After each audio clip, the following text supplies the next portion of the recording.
Welcome to Navigating the Customer Experience. Want to improve your organization's customer service? Looking for insider tips to knock your customer socks off? Then you're in the right place. Here's your host, Yannick Grant. Welcome to Navigating the Customer Experience. On today's episode, our guest is Nathan Foy. Nathan is founder and CEO of Fortis, 9-time Inc. magazine honoree as one of America's fastest growing companies. Fortis provides over 25,000 private, secure trips in 114 countries per year to clientele worth more than $500 billion. These clients routinely rank Fortis on Gallup surveys as the best in the industry. With offices in Greenville, South Carolina, and Hong Kong, Fortis offers ground transportation to more private jet owners than any other service in the world. Nathan's first book, What Rich Clients Want But Won't Tell You, translates the Fortis experience into a replicable, scalable business model any service provider can recreate. Nathan lives in Greenville with his wife Pam and their 4 children. So let's sit back, plug your earphones in, and jump right into this awesome conversation with Nathan. Welcome, Nathan. Thank you, Yannick. It's great to be with you. Awesome. Now, could you share with our guests a little bit about your journey? How it is that you got to where you are today? Sure. It was not intentional in its original conception. So Fortis as a company began as a prepaid taxi cab card for college students. That was my original idea, was to create a card that students could use for transportation. This was in 2000, and this was the era when prepaid phone cards or prepaid meal cards were all the rage. Mm-hmm. And so I raised money from friends and family. I went up and down the East Coast. I built a network of taxi cab companies. And our launch was for the fall move-in season of 2001, almost exactly 20 years ago. And it was going pretty well. And then, unfortunately, 9/11 happened. And everything changed. We ran out of money. People weren't visiting their kids for college anymore. And so we started to adapt. We sold our cab cards to companies. And then shortly after that, we found our first private jet company, and they said they wanted chauffeured cars. And then we adapted that into that really in the beginning of 2002. And that's really been our niche ever since. All right. Sounds awesome. So in your bio, I read that you have this amazing book called What Rich Clients Want. So could you tell us a little bit about that book? Is there a particular strategy or approach that you take to serve rich clients versus clients who are not rich? You want to share with us how it is this book can be applied to everybody in business? Sure. It's really the result of 20 years of doing this and understanding that the most discerning clients that spend the most never actually tell you what they want. It's on you as a customer service person to discern that. And I think while this is a book that could be used to serve rich clients, I think the lessons here could apply to anybody in the service business. Mm-hmm. So what the book does is it outlines basically that there's 5 steps that 1 has to proceed 2 and 2 has to proceed 3.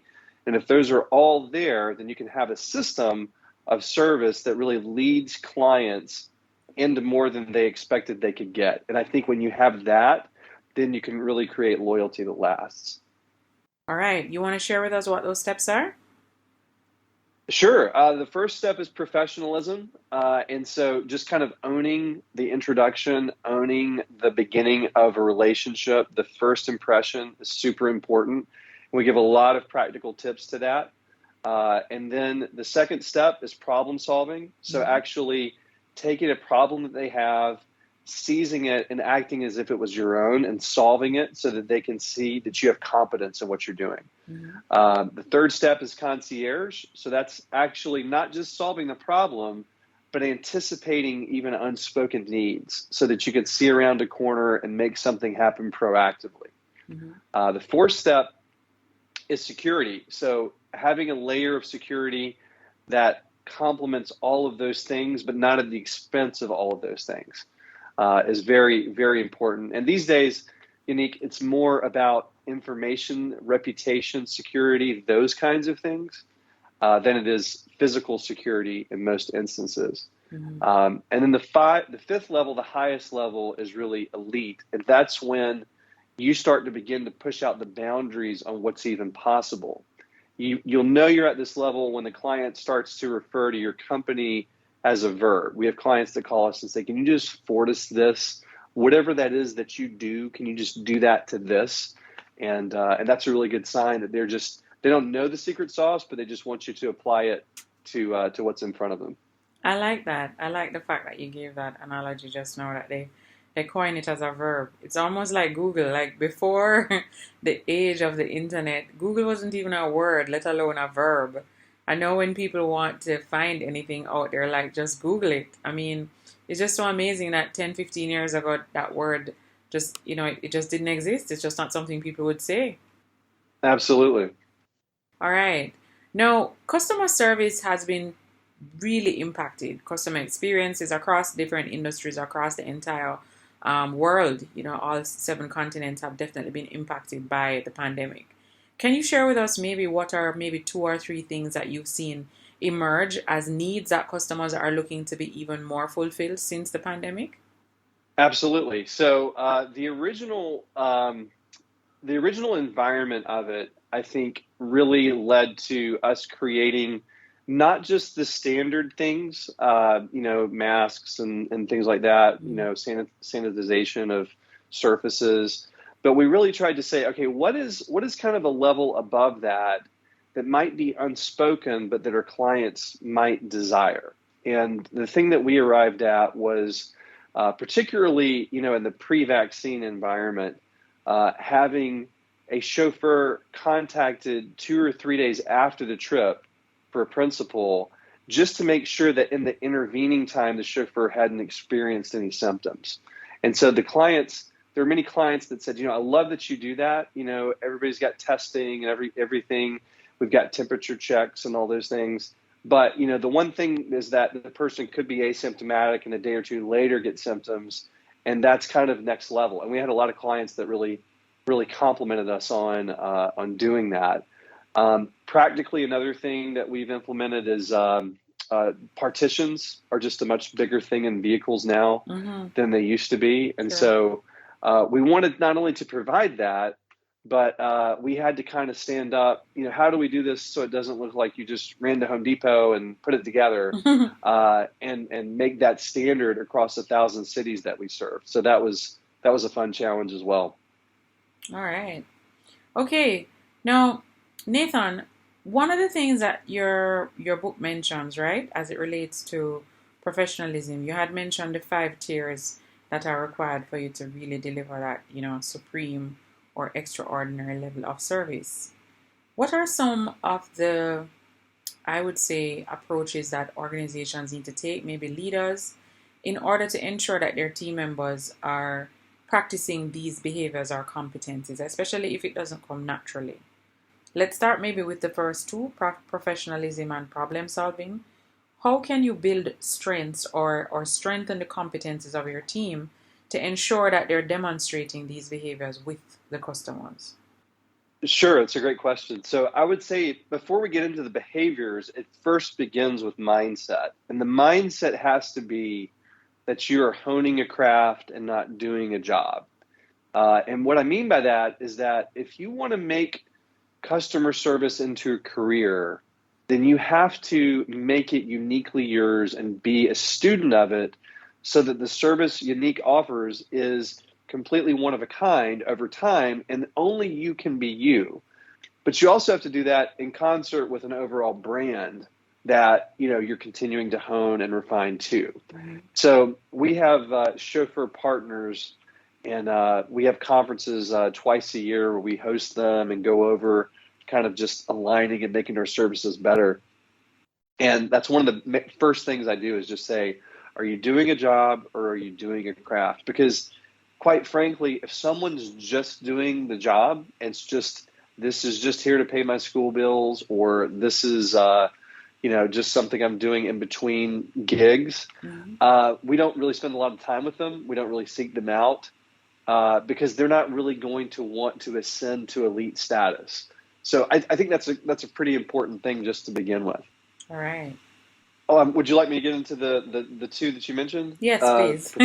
So really practically on professionalism, there's a lot of basics of how someone presents themselves with posture, appearance, confidence, handshake, eye contact, not just being early to do the job, but actually being early and ready to do the job early.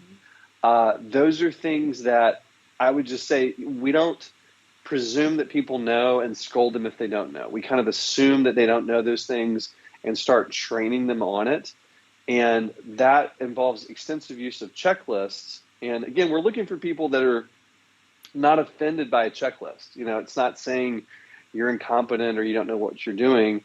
It's just if you have the basics completely nailed down, that gives you the freedom to move up to higher levels. And a checklist, especially at the first level, is essentially great for that.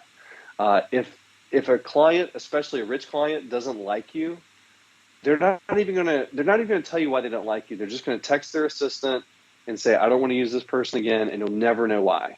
And so the idea that you're going to be assessed on professionalism or a client's going to give you input on how to be more professional, they don't have the time, they don't have the desire, and it's really got to be on you to own that initial bit so that you can kind of get permission to move up to higher steps.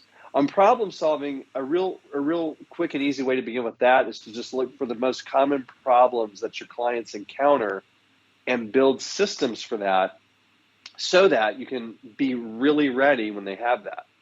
A quick example of that, we have a 5-star chauffeur for us in Miami.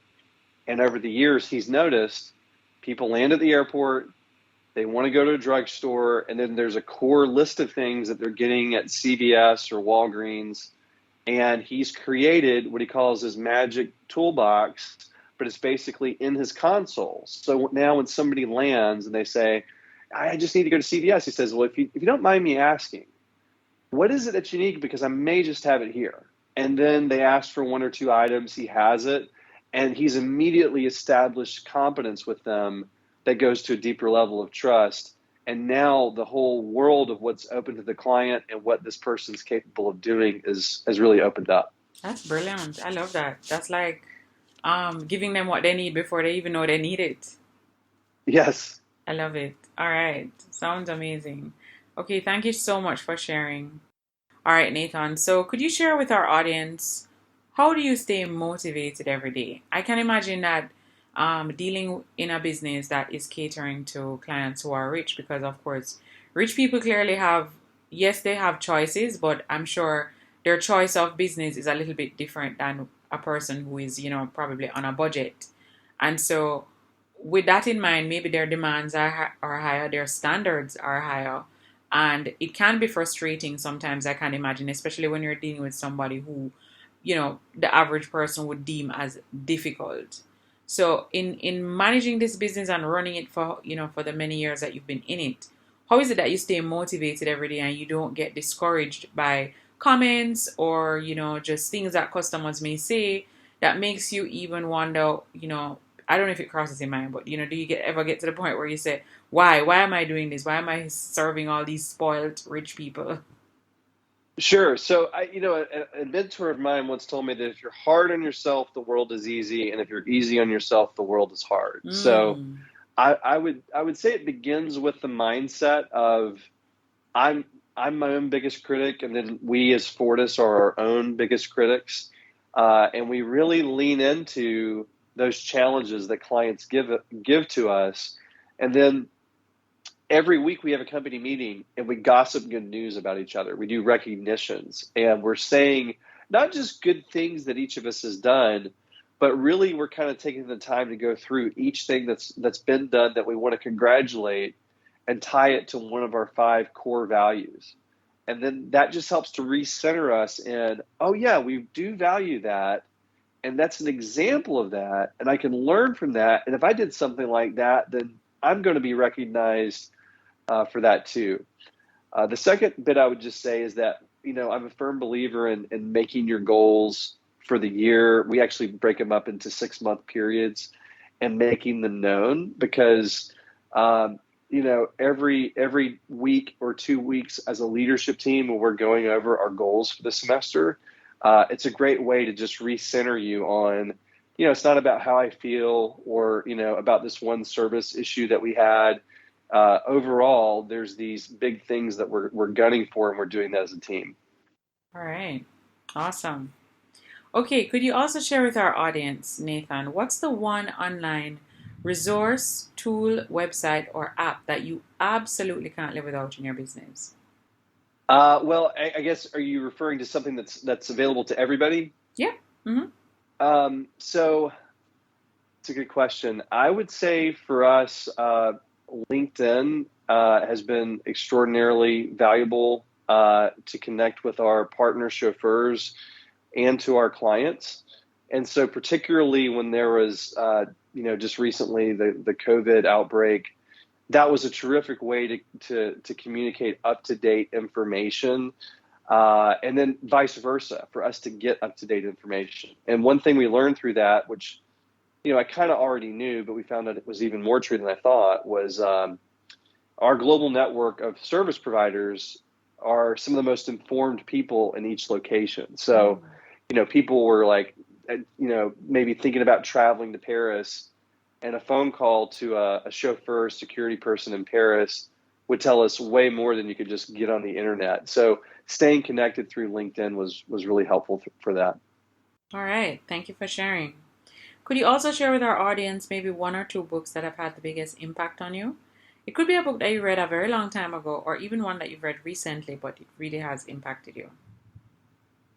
So when I was the summer after 10th grade, I had knee surgery, and I love to play sports. I played a lot of basketball during the summers, and I had surgery right after school was out. And everybody told me, it's going to be 3 to 4 weeks and you'll be back on your feet. And it more or less put me out for, 8 weeks or most of the summer. And so I'm laid up in bed. This is pre-internet, and I'm getting tired of watching TV and just being lazy and thinking about all the things I'm missing out. And so I got a book that's called Made in the USA, and it was by Sam Walton, and the founder of Walmart. And I just devoured that book, and I think that was the book that kind of sparked in me an interest in being an entrepreneur and actually understanding what that could look like and what that could be. And that kind of, because I had a lot of time to think, set my mind racing that summer when I had nothing to do. All right. Very cool. So we will have the link to that book in the show notes of this episode. Nathan, could you share with us what's going on in your life right now that you're really excited about? It could be something that you're working on to develop yourself or your people. Well, I'm really excited about the book in the sense that, I'm not pretending that any of the foundational things that I have in What Rich Clients Want are novel. In fact, I give a huge amount of credit to Horst Schulze, who is essentially the founder of a lot of these concepts for Ritz-Carlton. I would say, especially level 1 and level 2 things, we lean a lot on the Ritz-Carlton experience to learn from that. But then I think the neat thing is that over 20 years, having learned and distilled these things, and now being able to talk with them with audiences like yours, I just find that really, really rewarding, really gratifying. And in fact, tomorrow night at our headquarters, we're having our book launch party, and I've got old team members driving in from other locations to come in and celebrate. So it's fun to share the information and also celebrate the hard work that kind of went into making the book happen. All right. Sounds fantastic. Okay, so our listeners would have tapped into this episode, Nathan, and they're looking to get your book. They probably even want to connect with your organization, whether as a customer themselves, or maybe they want to refer some persons that they think would benefit from the services that your company has to offer. Where can they find you online? Sure. So Fortis is at fortis.co. And, Fortis is basically the world's most elite, secure private travel service. Our core client is someone that usually flies private for a jet that costs at least $6,000 an hour to charter. So I just say that to say, we love people interested in our service, but it's a very high-end service, and it's not for everybody. It's really, kind of targeted at that client demographic. But if somebody wanted to kind of follow me in the book and engage with more of the things that I'm talking about here, my personal website is just my name, nathanfoy.com. All right. Are you on any of the social media platforms, Instagram, LinkedIn, Facebook, Twitter? Yes, I'm on LinkedIn and Twitter. LinkedIn is just Nathan W. Foy, and then on Twitter, my handle is nfoyal, nfoyal. Okay. All right. So we'll have the handles for those different platforms that you're available on, as well as access to get in touch with you for the book or your company, as you mentioned, if it is that they do meet the criteria for which your company provides. Nathan, before we wrap our interviews up, we always like to ask our guests, do you have a quote or a saying that during times of adversity or challenge, you'll tend to revert to this quote? It kind of helps to get you back on track or get you, just back refocused if for any reason you get derailed. Yes, I do. There's a famous quote from Teddy Roosevelt that I will try to quote, but it says basically the credit belongs to the man who is in the arena, whose face is marred by dust and sweat and blood, who even if he fails while daring greatly, so that his place is not among those cold and timid souls who know neither victory nor defeat. Lovely. I love it. And how does that quote help you? Well, it tells me it's not about only winning. It's just being in the arena. And if you're in the arena, you're going to get bloodied. You're going to have discouragements. You're going to have disappointments, but you are daring greatly. And that's something that I think is worth doing in our professional lives and in our lives in general. Mm-hmm. Amazing. All right. Awesome. Well, thank you so much, Nathan, for taking time out of your very busy day today to hop on our podcast and share all of these great insights about your book, What Rich Clients Want, as well as to share, how it is that organizations can take some of the pillars that you've used to build your business and integrate into their own businesses, regardless of the industry that they're in, to really try and deliver an exceptional experience with their customers. So we really want to extend a heartfelt gratitude to you for today. Thank you for having me, Unique. It was my pleasure. Just want to remind our listeners, please feel free to hop on Facebook and join our private Facebook group, Navigating the Customer Experience Community. And feel free to follow us on Twitter at NavigatingCX. Until next time, I'm your host, Yannick Grant. We also have a new book available on Amazon, The ABCs of a Fantastic Customer Experience. It's available in ebook and paperback. So if you want to increase revenue in your organization, build a stronger service culture, and create employees or develop employees who are really mastering service delivery in your business, you need to grab a copy of this book. Until next time, I'm your host, Yannick Grant. Thanks for listening. For more awesome resources to take your customer service game to another level, head over to navigatingthecustomerexperience.com. See you next time.